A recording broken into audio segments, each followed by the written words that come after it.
once again, we're here again. Yes, Esa Oluwatoyin is here again. Good morning, good afternoon, good evening, wherever you're watching from. Thank you for joining my channel today. Last week we discussed on human dignity and respect in the school system. So this week, something important. We're discussing something important. The topic of discussion today is understanding your child's personality. Understanding your child's personality. But before we proceed in this live video, I'd like you to go watch my YouTube videos previously uploaded. I think it was like last year 2023, I'm not sure, where I discuss I did 3 videos back to back discussing on child's temperament. It's very necessary for you to watch that video because some people think temperament and personality are the same. They are seemingly related, but they are totally different from each other. So there I discussed on the easygoing child, the what's it called now, the difficult temperament child, and also the slow to warm up child. So if you're finding it difficult for you understanding your child's temperament, I think that video will be of benefit to you. So let us dive in. If you're watching my Facebook Live for the very first time, I'd like to give you this welcome sound.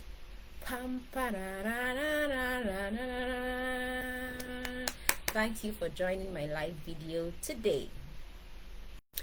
Okay, so let's dive right in. What is personality? Personality is a combination of the characteristics of your child or of an individual, so which makes them act distinctively.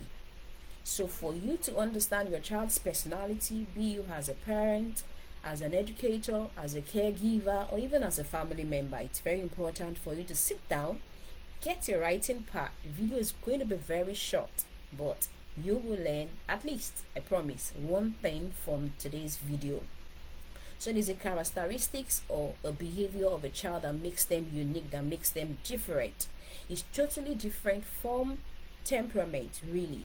So for this video, we're going to discuss 3 types of personality for your child that you need to understand. Thank you. I can see you. Toluwalope Olojo. Thank you for joining our live today.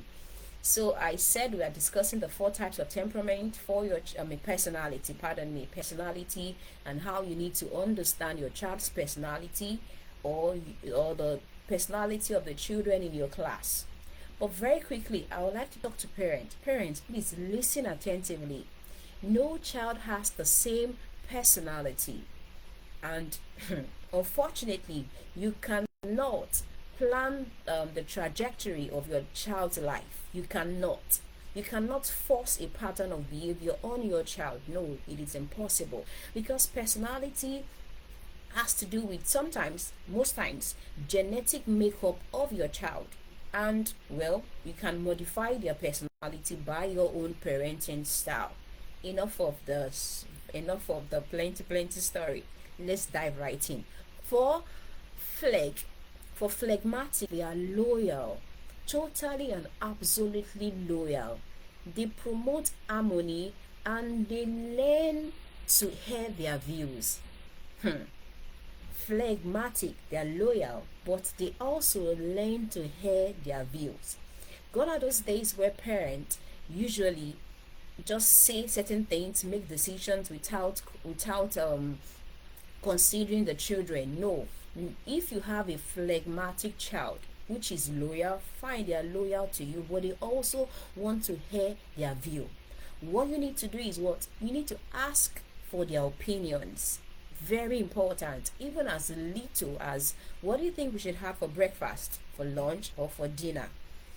Ask for their opinion before you get those words for them. Ask for their opinions about the way you parent them, the way you react to situations. So if you have them in your class, You need to bring them together to ask for their opinion, especially when you're what's it called, making certain rules in the class. They are loyal to you as their teacher, to their as their parent, as their caregivers. But one thing is for you to understand that they want to hear their view, their opinions, and they need you to also believe in them and listen to them. Listen to the phlegmatic children. Don't say what adults see while sitting down. A younger child will not be able to see while climbing the ladder. Well, the proverb is true, but you also need to listen to them at all times, even when you're tired, when you feel that you need your me time. Still find a little time to listen to the phlegmatic child. Number next, the choleric or the dominant. This one, have one of them like that as my child. They are withdrawn. They don't warm up easily to people. They have a withdrawn behavior and they keep to themselves. They keep to themselves. These are the children that usually like to stay indoors. They don't want to mingle with people. They take time to warm up to strangers. That is their personality because they are dominant. They have a dominant personality. But two ways if it help them. Give them incentives. Every child love incentives. Even we as adults, we love incentives. So for you to motivate them, give them incentives, let them have a sense of achievement, because these ones, they love to achieve new things. Let them have a sense of achievement all the time because they want to be heard. They want to be seen. So you could take this 2 points to your parenting style, to your career, to educate a family member that you think needs to know one or two things about the personality of their children. The melancholy or the analytical child. I don't know. I'm trying to pause the network. I don't know why it's So this melancholy and analytical child, they think by behaving. They are professionals. They behave professionally.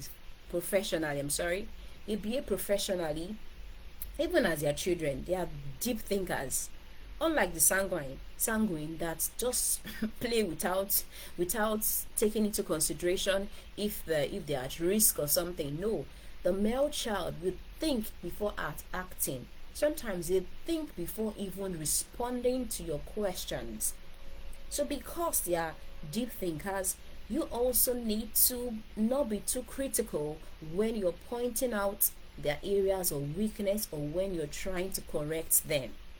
Why? Because you might be saying one thing, but they are deeply reflecting on this thing and might be thinking about it the other way. So, in other words, the what's it called? The motive behind your correcting them may not be achieved. Why? Because you might be yelling at that time, but you're saying, "What have I done to deserve this type of yelling?" So for them, you need to first and foremost, when you want to relate to them, point out their achievements first, the positives first, and find a subtle way to point out the areas they need to work on. For example, if you have a child in your class that is a male, because they're reflective thinkers, you need to correct them. But first say, thank you, Araulua, for sitting nicely, for turning in your good homework. But I think you need to learn to observe your table manners properly. So they are deeply reflecting on the positives you've given them, 2 positives, and from there they can also take a look at the other areas they need to work on. And the last but not the least temperament, the sanguine. These ones, they are like the colorful butterflies, the life of the party. They love to make friends a lot. So if you are a parent or you're a caregiver, as they love to make they love to crack jokes, make friends, they love people saying positive things about them. So, and because of that, it is very difficult for them to sit on a task for a long time. They have most times they have very short attention span. So for you as a parent, you need to create a schedule for them, not a long schedule, but a very short schedule, and a schedule that has a little bit of fun in it. So if you have a lot of sanguine in your class, you need to make your class fun. But they also need to understand that certain times they need to do particular task, but don't make that task bureaucratic. Don't make it so serious, so difficult. Why? Because of the kind of personalities of the children in your class. And because sanguine keeps friend easily, they have a lot of friends. So you as a parent, you need to be intentional by checking out the kind of friends your children are keeping. One, because of peer pressure, they can be easily influenced, and because they love listening to praises from people, so they can be easily influenced negatively. So you need to know the kind of friends they keep. You need to be on top of your game to know their friends. You need to also be a fun loving parent too.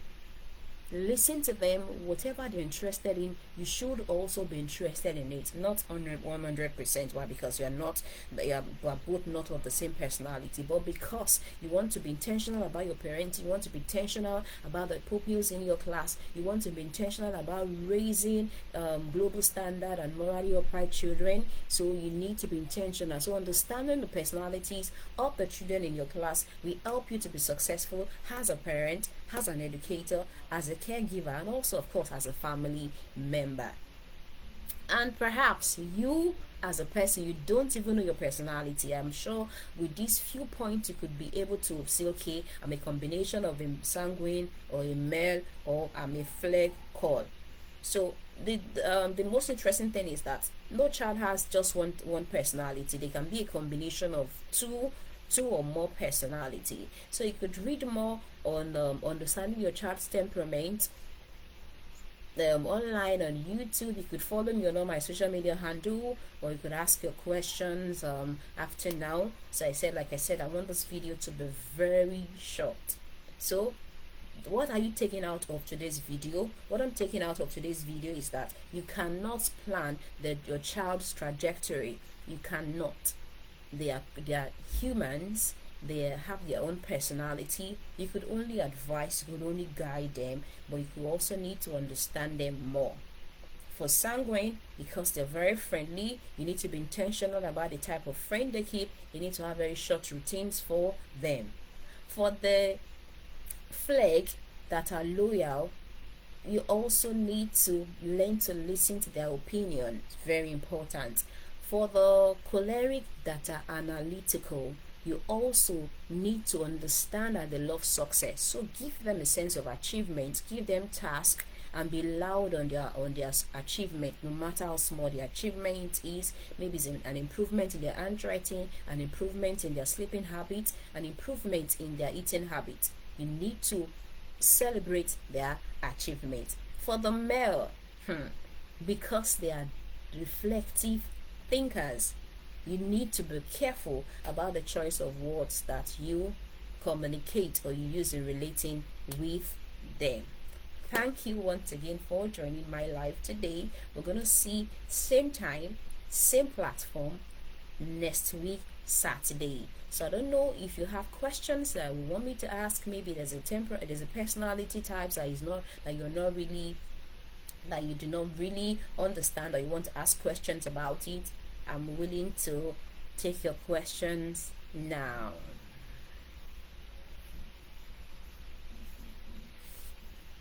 Okay, but perhaps you don't have questions for now. You could also drop in your questions after now.